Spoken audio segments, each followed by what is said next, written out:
इसके बाद आपका जो भी फैसला होगा मुझे कबूल होगा। सुनाओ, सुनाने के लिए और कौन सा झूठ बचा है?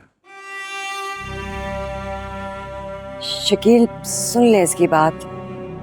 हर इंसान को अपनी सफाई देने का मौका मिलना चाहिए। कहो फैज, क्या कहना चाहते हो? मैं जानता हूँ आप दोनों मुझसे नाराज हैं और होना भी चाहिए, लेकिन मैं यहाँ पर अपनी सफाई देने के लिए नहीं आया हूँ, सिर्फ सच का बोझ हल्का करने आया हूँ। सच बोझ नहीं होता। अब तुम ये कहोगे कि कल जो बोला था वो झूठ था? नहीं नहीं, वो भी सच था। और ये भी सच है। ये क्या है? ये मेरी प्रॉपर्टी के पेपर है जो मैं शादी के बाद एनी के नाम करने वाला हूँ।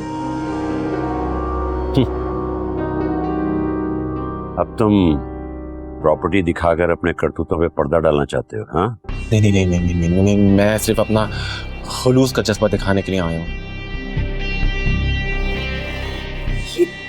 ये क्या है? ये तो पाकिस्तान में प्रॉपर्टी है। जी, मैं यही तो अर्ज करने की कोशिश कर रहा हूँ कि एनी का ख्वाब पूरा करने के लिए मैं शादी के बाद पाकिस्तान में ही रहूंगा। एनी का ख्वाब? जी, वो चाहती है कि इस शहर का हर शख्स उसके हाथ का बना हुआ खाना खाए, तो मैंने सोचा कि मैं यहीं पे रहकर इमोशनली, फाइनेंशियली हर तरह से उसका सपोर्ट करूं। अगर आप मुझे माफ कर दें और एनी अब भी इस रिश्ते को कायम रखना चाहती है, तो अगर आप उस पर राजी हो जाएं तो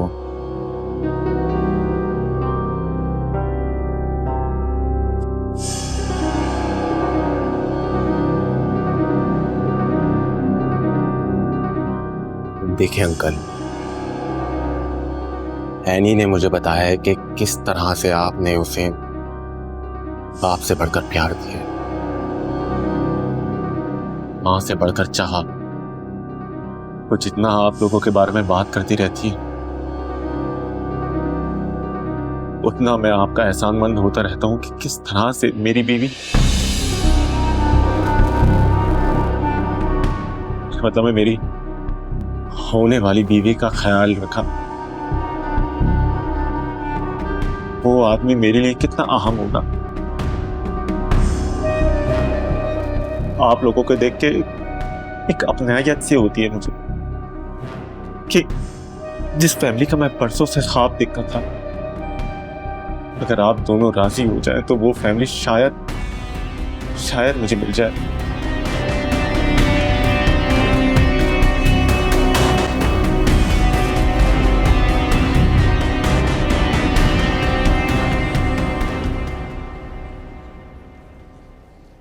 सारा प्लान बनाया और खुद गायब हो गया।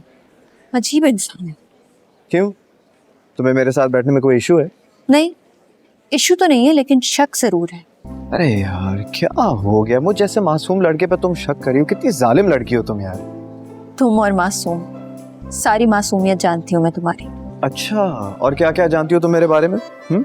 यही कि तुम्हारी बातों का मतलब वो नहीं होता जो नजर आ रहा होता है। ओह अच्छा जी, यानी तुम कुछ ज्यादा ही जानने लगी हो मेरे बारे में। I like it, interesting. क्या करूं, बचपन से जो जानती हूँ तुम्हें। मैं भी। तो फिर बताओ, इस माफी का मकसद क्या है? अब क्या नया खेल खेलना चाह रहे हो तुम? अरे यार, खुदा का खौफ करो, भला मेरा क्या मकसद हो सकता है? अभी तो तुम्हें बताया क्या, ओवर रिएक्ट कर रहा था। मुझे वो सारी बातें नहीं करनी चाहिए थी। बात खत्म होगी, रात गई बात गई। रात गई बात गई? हाँ ना। हाँ। अब क्या हो गया? इस तरह मुझे क्यों घूर रही हो? यकीन कर लो ना मेरी बात पे। कोशिश तो कर रही हूँ, लेकिन ये समझ नहीं आ रहा, वो ज़ावियार सिकंदर जिससे मैंने अपनी छोटी सी गलती की माफ़ी मांगी थी और उसने मेरी माफ़ी एक्सेप्ट नहीं की, आज खुद बैठ के मुझसे माफ़ी मांग रहा है। बेयकीनी तो बनती है। वो छोटी सी बात नहीं थी। ओके, खैर आगे बढ़ते। पुरानी बातों को दोहराने का कोई फायदा नहीं है। अब क्यों सॉरी कर रहे हो? वो क्या है ना, तुम जा रही हो तो नाराज होने का क्या फायदा। तभी तो दोस्ती का हाथ आगे बढ़ाना चाहता हूँ।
व्हाट? तुम एक्चुअल में शादी के लिए राजी हो गई हो? शकील अंकल और किशोर आंटी ने क्या कहा? पापा जान राजी नहीं थे, लेकिन मेरी मर्जी को अहमियत दी है उन्होंने।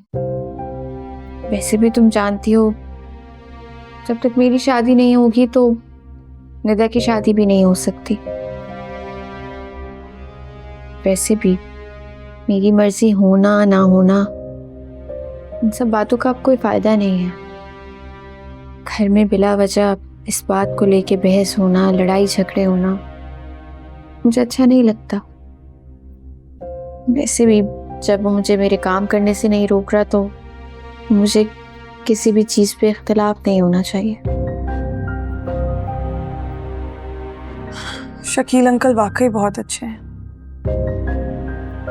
काश मेरे घर वाले भी इतने समझदार होते। मेरा मतलब है मेरी मर्जी को अहमियत देते हैं, लेकिन शकील अंकल वाकई बहुत अच्छे इंसान हैं और बहुत अच्छे दोस्त भी हैं।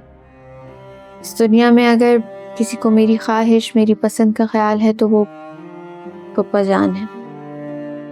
उन्होंने मुझे कभी भी किसी भी चीज पे फोर्स नहीं किया। शबी, क्या हो गया? तुम कुछ बोल नहीं रही हो आज? हाँ सुन रही हूँ, लेकिन तुमने न्यूज़ ही इतनी शॉकिंग दी है कि मुझे तो समझ ही नहीं आ रहा है। मुझे पता नहीं क्यों कैस की नीयत पे कोई शक नहीं होता। मानती हूँ उसने कुछ चीजें छुपाई मुझसे, लेकिन उसकी जगह कोई भी होता तो वो भी ऐसे ही करता। शायद उसे डर होगा कि कहीं मैं उसे उन चीजों पर जज ना करूं। और दूसरी इम्पोर्टेंट चीज, वो मेरी वजह से पाकिस्तान में सेटल होने के लिए राजी हो गया। तुम सुन रही हो मैं क्या कह रही हूँ? हाँ सुन रही हूँ, बोलो।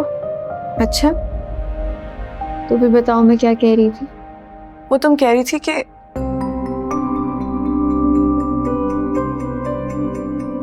पता नहीं यार, मेरा आजकल पता नहीं मैं क्या क्या सोचती रहती हूँ, लेकिन खैर जो मैं सोच रही हूँ वो बिल्कुल ही अनइम्पोर्टेंट है। मुझे ये बताओ कि अब शादी कितने दिनों में है? क्या डेट्स डिसाइड हुई हैं?